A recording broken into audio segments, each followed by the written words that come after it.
Mga katurok, good morning. Tara, magkilaw tayo ng pisngi ng baboy. So ayan, sundan nyo lang mga katurok kung paano kayang ginawa. Bumili kayo mga katurok ng pisngi ng baboy, tapos ihawin nyo. Tapos mag-prepare kayo ng sibuyas, kalamansi, siling haba, siling labuyo, luya. Tapos hiwain nyo yun mga katurok. Tapos pag nahiwa nyo na lahat, timplahan nyo yan mga katurok. Ilagay nyo sibuyas, luya, siling haba, siling labuyo, tapos kalamansi.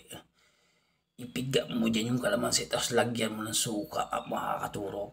Tapos lagyan mo ng asin, paminta, granules. Tapos imekos-mekos nyo yan mga katurok.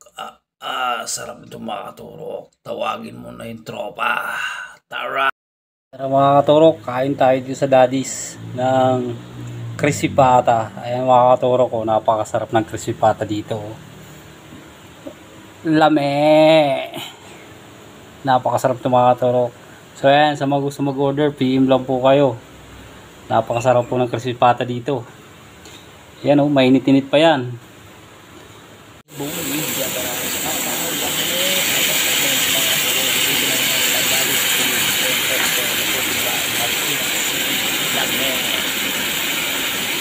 Wala pa tayo mga katurok.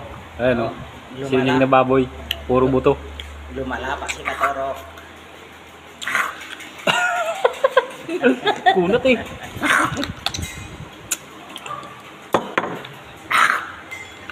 Aday makikilala ka na. Kasi nakita yung mukha mo. Ayaw pala si katurok. Kapa ng baboy ramo. Sarap. Kahit makunat. Walang makunat sa taong gutom. Sabi ng tatay, wala daw makunat sa taong gutom. May tao sa likod. Isang linggong di kumain si katurok. Sarap o. Buto-buto. Naghihirap na si katurok. Buto na lang.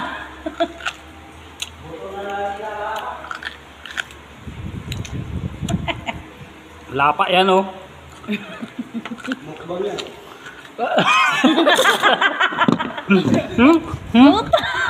Ha? Isang linggong di kumain si katurok. Up!